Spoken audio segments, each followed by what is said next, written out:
Salut à tous, aujourd'hui on est parti pour le 1026e épisode de l'After Zap Image et on va débuter avec une petite date qui concerne un but historique qui a été inscrit il y a exactement 24 ans jour pour jour.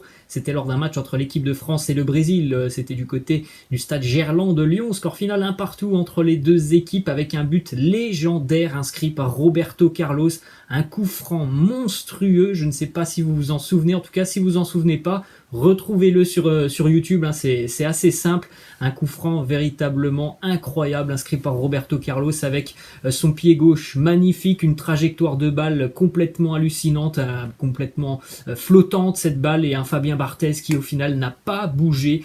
Dans les buts, vous avez d'ailleurs cette image arrêtée, on voit Roberto Carlos fouetter ce ballon qui va contourner le mur de l'équipe de France et qui va aller tout droit dans les buts de Fabien Barthez. On enchaîne avec une petite info qui concerne Lucas Hernandez qui est sorti à la mi-temps face au Pays de Galles. Il était visiblement touché au niveau du genou. Il a passé des examens hier. Plus de peur que de mal pour Lucas Hernandez. Ce n'est qu'une petite blessure bénigne. Ensuite, on enchaîne avec plusieurs déclarations de Kylian Mbappé. Premièrement, il nous dit être une idole dans son pays, c'est quelque chose de très fort. Ça a créé des droits, des devoirs, mais c'est une fierté aussi. Pour quelqu'un qui aime son pays comme moi, c'est une fierté sans nom. Autre déclat de Kylian Mbappé qui nous dit « Jouer pour l'équipe de France, c'est au-dessus de tout. La France, elle fait des choses pour les gens et à moi et à ma famille. Les Américains sont fiers d'être Américains. Pourquoi les Français ne seraient-ils pas fiers d'être Français ?» Autre déclat de Kylian Mbappé sur son début de carrière, sur sa jeunesse. Il nous dit « Ne pas rejoindre le Real Madrid en 2013, eh bien tout simplement mes parents voulaient que j'ai une éducation à la française parce que quand tu vas dans des centres de formation, tu poursuis aussi ton éducation.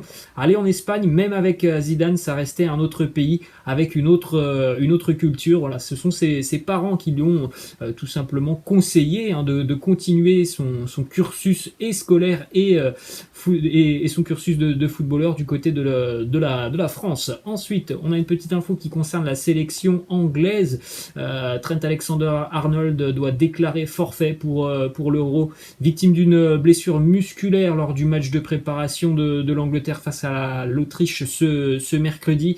Une absence qui va l'éloigner des terrains pendant un petit peu plus d'un mois. Donc malheureusement, Trent Alexander-Arnold déclare forfait pour l'Euro. À l'heure actuelle, on ne connaît pas le nom de son remplaçant. Gareth Southgate devrait l'annoncer dans les prochains jours. Ensuite, on prend la direction de l'Italie maintenant avec une déclaration du sélectionneur Roberto Mancini qui nous parle de l'état de santé de Marco Verratti. Il nous dit « Marco fait des pas de géant. Son état s'est vraiment amélioré depuis 10 jours. Nous ferons le point la semaine prochaine. » Ça fait déjà plus d'un mois que Marco Verratti est blessé.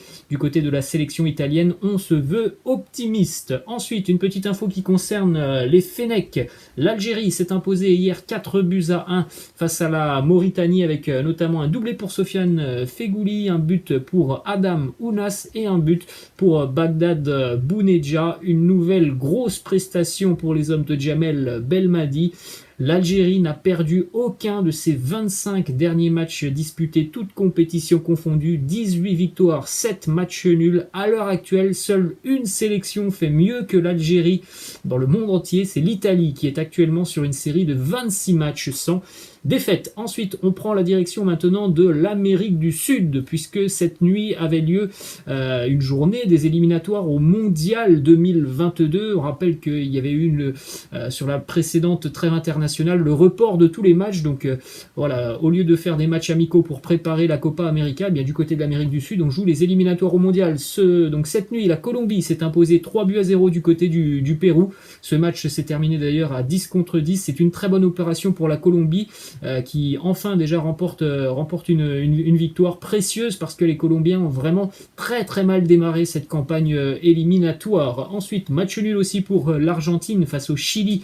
1-1, le buteur côté argentin c'est Léo Messi sur penalty. Les Argentins qui peuvent se mordre les doigts parce qu'ils ont vraiment bien dominé cette rencontre face aux Chiliens. Et un match nul aussi du côté de l'Uruguay où les Uruguayens ont été tenus en échec par le Paraguay sur le score de 0-0. Ensuite, on enchaîne avec une petite info qui concerne Neymar et la sélection brésilienne. Le Brésil jouera ce soir face à l'Équateur, en tout cas dans la nuit de vendredi à samedi. Hier, lors de l'arrivée des joueurs à leur hôtel de Porto Alegre, 3 jeunes supporters ou 3 jeunes fans de Neymar se sont littéralement jetés sur lui.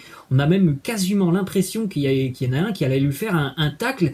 Ils ont réussi à passer outre les barrières de sécurité, et puis donc ils se sont jetés littéralement sur Neymar en tentant de l'accrocher. Ils se sont même accrochés à ses jambes. Une scène vraiment complètement folle. Vous pouvez la retrouver d'ailleurs sur les réseaux sociaux. On a vu un Neymar complètement déboussolé après cette scène. C'est bien logique, parce que sincèrement les 3 hommes, quand on les a vus se jeter comme ça sur Neymar, on avait plutôt l'impression qu'ils lui voulaient du mal, alors que ce n'était que des fans. Mais sincèrement, ils ne s'y sont pas pris de la bonne manière. Ensuite, on continue du côté de la Ligue 1 maintenant, avec cette info qui est tombée hier. À partir de la saison 2023-2024, le championnat de Ligue 1 ne se jouera plus à 20 clubs mais à 18 clubs. Donc encore pour 2 ans, nous aurons 20 clubs en Ligue 1, et puis donc on aura les 18 clubs à partir de 2023-2024, ce qui devrait permettre évidemment d'avoir un championnat un petit peu plus serré, et ce qui devrait permettre aussi aux 18 clubs de toucher une part un petit peu plus importante au niveau des droits TV. Ensuite, direction le Paris Saint-Germain, une déclaration de Leonardo sur les rumeurs qui entourent Mauricio Pochettino. Leonardo commence à être agacé. Il nous dit: les rumeurs autour de Pochettino sont fatigantes. Je parle avec lui tous les jours pour préparer ensemble la saison à venir. Il a 2 ans de contrat et nous sommes très contents de son travail. Ensuite, on enchaîne du côté de Lille avec le probable départ de Christophe Galtier, même si ce n'est pas encore acté. On sait que Christophe Galtier veut trouver un nouveau challenge du côté lillois. La piste numéro 1 pour remplacer Christophe Galtier, elle mène à Patrick Vieira, l'ancien entraîneur de l'OGC Nice. Toujours du côté de Lille, Zeki Çelik est suivi du côté de l'Angleterre, estimé à 15 millions d'euros le prix de Zeki Çelik. Manchester United, Arsenal, Tottenham, mais aussi l'Inter Milan suivent attentivement la situation du latéral turc. Ensuite, on enchaîne avec cette petite info qui concerne Memphis, qui devrait bel et bien s'engager du côté du FC Barcelone, libre de tout contrat après son départ de l'Olympique Lyonnais. Il devrait signer officiellement avec le Barça la semaine prochaine. Toujours du côté du FC Barcelone, cette fois-ci c'est officiel, après quelques semaines où on n'était pas vraiment fixé sur l'avenir de Ronald Koeman. C'est officiel, le Barça l'a annoncé hier par le biais d'un communiqué. Ronald Koeman va continuer sur le banc de touche des Catalans pour la saison à venir. Donc évidemment, ça va permettre aussi au Barça de travailler un petit peu plus sereinement sur cette période de mercato, avec donc l'entraîneur qui continuera. Voilà la déclaration du côté du FC Barcelone, le communiqué. Après une période de réflexion, je vous annonce que nous confirmons le contrat en vigueur de Ronald Koeman. La déclaration de Joan Laporta. Du côté du Real Madrid maintenant, une info qui concerne l'avenir de Sergio Ramos, qui a refusé de nouveau le contrat proposé par le Real, qui comprenait une baisse de salaire de 10%. Le départ de Zinedine Zidane est un argument de plus sur le choix du capitaine madrilène. Donc on a quand même l'impression que toutes les planètes sont alignées pour que Sergio Ramos ne soit plus à Madrid l'année prochaine, et il semblerait, d'après plusieurs sources en Espagne, que Sergio Ramos annoncera officiellement sa décision à la fin du mois. Le 30 juin, il devrait se présenter en conférence de presse. Ensuite, on a une déclaration de Lucas Vazquez, c'est officiel, Lucas Vazquez prolonge avec le Real Madrid. Il nous dit: je suis très heureux de prolonger au Real jusqu'en 2024, je suis un joueur qui a grandi avec les valeurs du Real et c'est quelque chose qui me rend très heureux. Ma famille et moi, c'est une grande fierté, une grande responsabilité, mon rêve continue. Ensuite, une info qui concerne Carlo Ancelotti, qui aurait pris la décision de tout simplement donner une chance déjà à Luka Jovic. On sait que malheureusement la chance il l'a eu parfois avec Zinedine Zidane, il ne l'a pas forcément saisi, donc ça sera vraisemblablement la dernière chance de Luka Jovic de s'imposer du côté du Real. C'est tout simplement que Carlo Ancelotti compte sur lui. Ensuite, direction l'Atlético Madrid avec Saúl Ñíguez qui pourrait quitter l'Atlético cet été. Il est suivi évidemment par de grands clubs européens, le Paris Saint-Germain, le Bayern, mais aussi Chelsea qui se montre intéressé. Direction d'ailleurs les Blues de Chelsea maintenant avec une déclaration de César Azpilicueta sur N'Golo Kanté. Il nous dit c'est une personne vraiment spéciale, tellement humble, il est très discret mais il a un tel volume de jeu, il peut récupérer des ballons avec plein d'énergie quand nous tous autour on est à bout de force, on dirait sincèrement qu'il a 3 poumons. Ensuite on continue avec cette info qui concerne Olivier Giroud qui aurait pris la décision de rejoindre Milan cet été. Giroud a donné sa priorité au Rossoneri, d'ailleurs Milan a toujours voulu recruter Olivier Giroud déjà depuis quasiment 1 an et demi. Les Milanais sont prêts à offrir 4 millions d'euros annuels pour Giroud, c'est à peu près la même chose que ce qu'il touche du côté de Chelsea. Ensuite une info du côté d'Arsenal, en fin de contrat à la fin du mois, les Gunners annoncent le départ de Dani Ceballos, David Luiz, Léonie Mayer, Martin Odegaard et Matt Ryan. Ensuite, direction maintenant Crystal Palace. 2 petites infos du côté de Palace. Déjà Christian Benteke, l'attaquant belge qui prolonge son contrat jusqu'en 2023. Et autre info, le feu follet Wilfried Zaha souhaite quitter Palace cet été. Alors ça avait été déjà le cas l'été dernier. Malheureusement pour lui, Palace demande un prix exorbitant pour Wilfried Zaha. Je crois que l'année dernière, il demandait 90 ou 95 millions d'euros. En tout cas, Wilfried Zaha veut tenter une nouvelle aventure dans un grand club. On rappelle qu'il a déjà été du côté de Manchester United, ça s'était pas très bien passé pour Wilfried Zaha. Ensuite, direction Tottenham maintenant, ça continue de négocier entre les Spurs et l'ancien entraîneur de l'Inter Antonio Conte. Il y a des négociations actuellement qui portent sur le salaire et les objectifs du club, donc c'est quand même des négociations qui sont plutôt bien avancées entre Conte et l'Inter.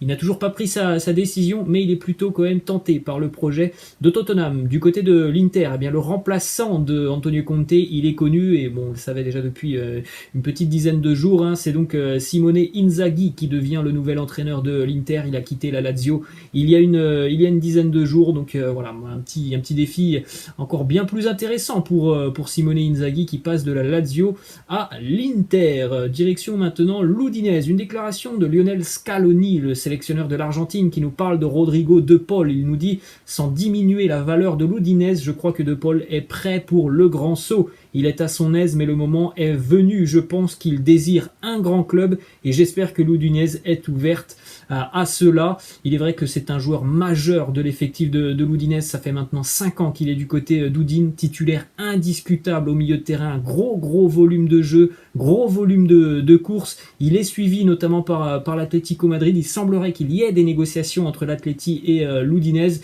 L'Udinese demande, je crois, 40 millions d'euros pour Rodrigo De Paul, mais c'est vraiment un très bon joueur, un très bon profil d'ailleurs. Il a joué cette nuit avec l'Argentine face au Chili. Direction l'Allemagne maintenant, une petite info qui concerne Eric Maxim Choupo-Moting qui devrait prolonger son contrat avec le Bayern de 2 saisons de plus, jusqu'en juin 2023. Ensuite on continue toujours du côté de l'Allemagne et on va à Schalke où après cette saison galère, c'est le grand ménage dans l'effectif de Schalke. Hier, le club a annoncé le départ de Klaas-Jan Huntelaar et de Sead Kolasinac. Kolasinac devrait retourner du côté d'Arsenal puisqu'il était en prêt. En ce qui concerne Huntelaar, il pourrait prendre sa retraite. Ensuite, on termine, les amis, avec 2 petites infos qui concernent 2 Français qui évoluent du côté du Borussia Mönchengladbach. Selon les infos de Foot Mercato, Alassane Plea et Marcus Thuram souhaiteraient quitter Gladbach cet été. Les agents des 2 joueurs se seraient activés pour leur trouver une porte de sortie. Il est vrai que c'était une saison compliquée pour le Borussia Mönchengladbach cette année, avec notamment le changement d'entraîneur et une seconde partie de saison vraiment compliquée en Bundesliga. Gladbach ne jouera pas de Coupe d'Europe l'année prochaine. Voilà les amis, la fin de cet After Zapima, j'espère que ça vous a plu. N'hésitez pas comme d'habitude à lâcher un petit pouce bleu. Je vous laisse, je vous dis à la prochaine. Ciao.